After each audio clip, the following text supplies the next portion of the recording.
बच्चों, welcome back to my channel. कैसे हैं आप सब लोग। आज की वीडियो में आप लोग के लिए बिजनेस सिक्योरिटी फ्रेमवर्क के एमसीक्यू क्वेश्चंस लाई हूँ। इससे पहले भी मैं काफी वीडियोस अपलोड कर चुकी हूँ, जिसकी एक अलग से प्लेलिस्ट बनी हुई है। आपको लिंक डिस्क्रिप्शन में मिल जाएगा, देख लीजिएगा। काफी क्वेश्चन है उसमें। आज की वीडियो में भी ऐसे ही कुछ और इम्पोर्टेंट क्वेश्चन रहेंगे, तो आइए वीडियो को शुरू करते हैं। विन्नर साधक प्रलेख का लक्षण नहीं है, which is not a feature of negotiable instrument. Good title, holder in due course, holder is not a valid owner, none of these. यहाँ पर क्वेश्चन में आपसे पूछ रहा है कि जो विन्नर साधक प्रलेख होते हैं, नेगोशिएबल इंस्ट्रूमेंट्स होते हैं, उसका कौन सा इसमें से लक्षण नहीं होगा जो आपके ऑप्शंस में दे रखा है। तो इसको समझने के लिए पहले इंपॉर्टेंट है ये जानना कि विन्नर साधक जो विलेख होते हैं, जो आपके नेगोशिएबल इंस्ट्रूमेंट होते हैं, वो क्या होते हैं। तो जब व्यवसाय या किसी बिजनेस में जो हम लेन देन कर रहे होते हैं, जो भी वस्तुएं को हम जो परचेज कर रहे होते हैं, तो वहाँ पर जो कंसिडरेशन दिया जाता है, जो मूल्य हम चुकाते हैं, उसको मौद्रिक रूप से ना देख करके, मुद्रा में ना देख करके, कुछ प्रलेखों के माध्यम से, कुछ इंस्ट्रूमेंट्स के माध्यम से दिया जाता है। वही कहलाते हैं आपके विन्नर साधक विलेख। जैसे कि आपका चेक हो जाएगा, या फिर बिल ऑफ एक्सचेंज होता है, विनय पत्र जिसे कहा जाता है। इसके अलावा हो जाते हैं प्रतिज्ञा पत्र, प्रॉमिसरी नोट, ये सब चीजें आती हैं। तो यहाँ पर क्या उसका लक्षण नहीं है, तो यहाँ पर शेष सत्ताधिकार होता है तथा विधिधारी सुरक्षित होता है, लेकिन जिसमें दे रखा है पॉइंट आपका कि धारक का वैधानिक स्वामी नहीं होता, तो ये गलत हो जाएगा। जो धारक होगा, जो होल्डर होता है, वो उसका वैधानिक स्वामी होता है। तो यही इसका लक्षण नहीं होगा, तो करेक्ट आंसर हो जाएगा ऑप्शन सी। इसके अलावा अगर बात करें कि और क्या इसकी विशेषताएं या और इसके क्या फीचर्स होते हैं, क्योंकि एग्जाम में ऑप्शंस में आपको कुछ भी दे सकता है। तो लिखित होते हैं, रिटर्न फॉर्म में होते हैं, इसमें आप ट्रांसफरेबल होते हैं, आसानी से इसकी ओनरशिप को, इसके स्वामित्व को हस्तांतरित किया जा सकता है। मौद्रिक दायित्व बनता है, जिसको भी लिखा जाएगा, जिसके द्वारा लिखा जाएगा, मौद्रिक दायित्व बनेगा उसका। भुगतानों का माध्यम, यहाँ पर ये बहुत इंपॉर्टेंट पॉइंट है कि इसके माध्यम से आप भुगतान कर सकते हैं, बिना मौद्रिक रूप में आप इसको दे करके भी अपना पेमेंट कर सकते हैं। बाकी जिस पर लिखा जाएगा वो बैंक या फिर जो भी संस्था होगी वो उसका उत्तरदायी होती है। वैधानिक स्वामित्व होता है, हस्ताक्षर होते हैं, जो लेखक होगा, जो भी इसको राइटर होता है, लिखता है, उसके सिग्नेचर होते हैं। ये सारी विशेषताएं हो जाती हैं इसकी।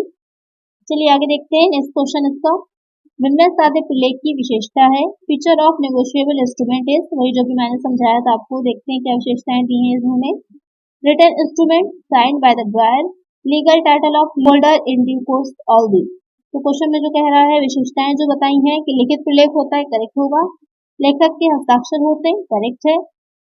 यथाविधि धारक का वैधानिक अधिकार होता है, ये भी करेक्ट है। तो तीनों ही यहाँ पर आपके ऑप्शन करेक्ट हो जाएंगे, तीनों विशेषताएं होती हैं। करेक्ट आंसर हो जाएगा option D, all of these. Next question है, विन्नर साधक प्रलेख में शामिल है, negotiable instrument includes bill of exchange, promissory note, cheque, all of these. अभी मैंने एग्जाम्पल ही बता दिया था आपको कि कौन से होते हैं नेगोशिएबल इंस्ट्रूमेंट जो होंगे, तो ये तीनों ही हो जाते हैं, विनय पत्र भी, प्रतिज्ञा पत्र भी और चेक भी। आइए एक बार क्विकली देख लेते हैं कि तीनों चीजें क्या रहती हैं, क्योंकि इससे रिलेटेड क्वेश्चंस भी आपके आ सकते हैं एग्जाम में। तो जो चेक होता है, इसमें तीन आपके पक्षकार होते हैं। एक जो उसको लिखेगा, लिखने वाला, दूसरा देनदार जो कि उसको दायित्व होता है वो जो कि चुकाएगा, और थर्ड हो जाता है लेनदार। तो तीन इसके हो जाते हैं चेक में पक्षकार। एग्जाम में अलग से क्वेश्चन पूछ सकता है आपसे कि चेक में कितने पक्षकार होते हैं, तो तीन होते हैं। दूसरा हो जाएगा विनय पत्र में, उसमें भी तीन पक्षकार होते हैं, और जो प्रतिज्ञा पत्र होता है उसमें से दो पक्षकार होते हैं। ध्यान में रखिएगा, चेक और बिल ऑफ एक्सचेंज में तीन तीन पक्षकार रहेंगे, और जो प्रॉमिसरी नोट होता है उसमें दो पक्षकार होते हैं। जो चेक होता है, ये आपका मांग पर देय होता है कि जब मांगा जाएगा तभी इसको जो है इसका जो भी दायित्व होता है वो भुगतान किया जाएगा। जो विनय पत्र यानी बिल ऑफ एक्सचेंज होता है, मांग पर या फिर एक टाइम पीरियड दे रखा होता है, निश्चित अवधि होती है, उसके बाद देय होता है। और जो प्रतिज्ञा पत्र यानी कि प्रॉमिसरी नोट होता है, ये मांग पर या फिर निश्चित अवधि के बाद देय होता है। इसको ध्यान में रखिएगा, इससे रिलेटेड क्वेश्चन भी पूछ सकते हैं, 5-6 क्वेश्चन बन जाएंगे आपके, इसलिए मैंने इसको आपको डिटेल में समझा दिया। यहाँ पर तीनों ही शामिल हो जाएंगे, तो करेक्ट आंसर हो जाएगा ऑप्शन डी, ये सभी। नेक्स्ट क्वेश्चन है, विन्नर साधक लेख पत्र अधिनियम के लागू होने की तिथि है। यहाँ पर आपसे पूछा है कि जो ये आपका एक्ट है, ये एक्ट कब लागू किया गया था। सितंबर 1872, 1 मार्च 1881, 1 मार्च 1882, 1 सितंबर 1860। तो यहाँ पे जो क्वेश्चन है कह रहा है कि कब लागू हुआ था, तो ध्यान में रखिएगा, जब ये पारित जो हुआ था वो तो 1881 में यानी कि मार्च 1881 में हो गया था, लेकिन जो लागू हुआ था ये 1 मार्च 1882 को लागू हुआ था। तो ध्यान में रखिएगा 1881 में पारित हुआ है, 1882 में इसे लागू किया गया है। एक आंसर हो जाएगा ऑप्शन सी। नेक्स्ट क्वेश्चन है, विनिमय साध लेख पर परिभाषित है। Negotiable instrument defined in section 12 subsection 1, section 4, section 13 subsection 1, section 2। Question में कह रहा है कि किसमें परिभाषित है, यानी कि जो उसकी डिफिनेशन दी गई है, तो जो अधिनियम है उसकी किस धारा के अंतर्गत दी गई है, तो ये जो डिफिनेशन दी गई है धारा 13 सबसेक्शन 1 में दी गई है। करेक्ट आंसर हो जाएगा ऑप्शन सी। नेक्स्ट क्वेश्चन है, bill of exchange define in section 5, section 4, section 3, section 2। तो जो विनिमय बिल होता है वो किसकी धारा के अंतर्गत दिखाया गया है, वो हो जाएगा सेक्शन 5। सेक्शन 5 जो है वो विनिमय बिल के बारे में बताती है। विनिमय बिल होता क्या है एक बार ये देख लेते हैं। आप इसे विनिमय बिल कह सकते हैं या विनय पत्र कह सकते हैं। ये एक शर्त रहित लिखित आदेश होता है। इसमें क्या रहता है कि जो लिख रहा होता है, लिखने वाला है, जो राइटर होता है, वो किसी व्यक्ति को एक आज्ञा देता है, ऑर्डर देता है कि वे उसके अंतर्गत जितनी उसने धनराशि लिखी होती है, जितना अमाउंट लिखा होता है, वो या तो स्वयं से या फिर उसके आदेश देने पर, उसको ऑर्डर देने पर, जिस व्यक्ति के लिए वो दे रहा है ऑर्डर, उस व्यक्ति को या उस व्यक्ति के मांगने पर, दोनों चीजें हैं, या उस व्यक्ति को एक निर्धारित करेगा कि तब दे दे, या फिर जो है जब वो व्यक्ति मांगेगा तब एक निश्चित अवधि के बाद उसे उस धनराशि को चुका दे। तो ये इसमें दो बातें ध्यान में रखिएगा। पहली बात तो ये शर्त रहित होता है, इसमें किसी भी तरह की कोई कंडीशन नहीं होती, विदाउट कंडीशन रहेगा। और साथ ही ये आदेश पत्र होता है, इसमें आज्ञा दी जाती है। जो प्रतिज्ञा पत्र होता है, प्रोमिसरी नोट होता है, वहां पर प्रार्थना की जाती है।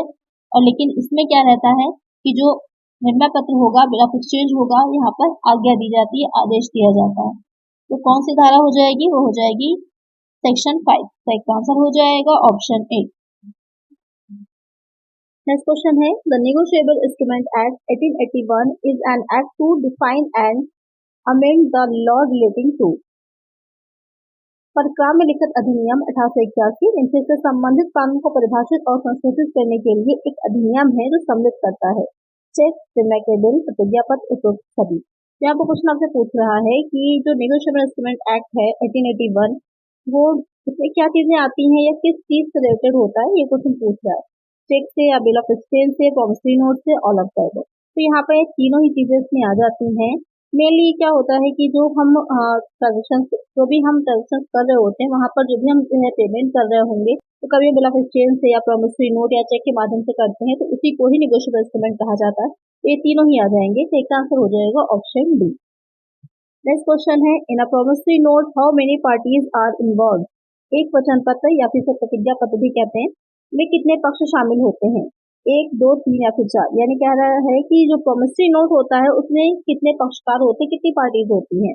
तो वहां पर जो प्रॉमिसरी नोट होता है उसमें आपकी सिर्फ 2 पार्टीज ही होती हैं, एक जो कि लिख रहा होगा और दूसरा जो कि जिसको दिया जा रहा होगा, जिसको वचन या प्रतिज्ञा प्रॉमिस दिया जा रहा है, दूसरा वो व्यक्ति हो जाएगा। यहाँ पर करेक्ट आंसर हो जाएगा ऑप्शन बी। नेक्स्ट क्वेश्चन है, which is not correct about the promissory note. प्रतिज्ञा पत्र के बारे में कौन सा सही नहीं है।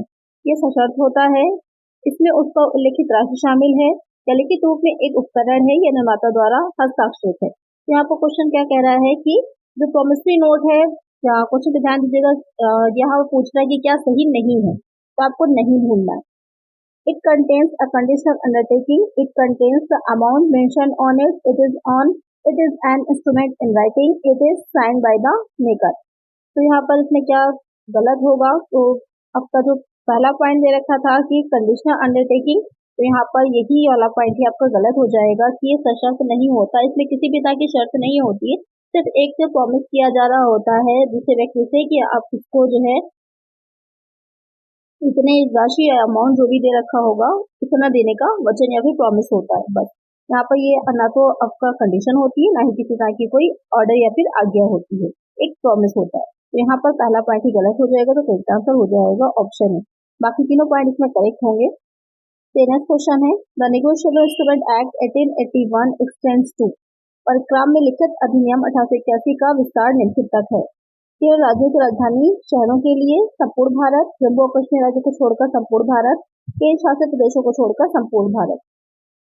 Only to capital cities of the states, the whole of India except the state of Jammu and Kashmir, the whole of India except the Union Territories।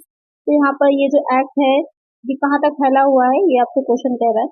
तो यहाँ पर ये संपूर्ण भारत पूरे इंडिया में ही लागू है, पूरे इंडिया में ही इसके जो भी प्रावधान है, प्रोविजंस है, वो लागू होते हैं, प्रभावी होते हैं। तो यहाँ पर क्या आंसर हो जाएगा? Option B.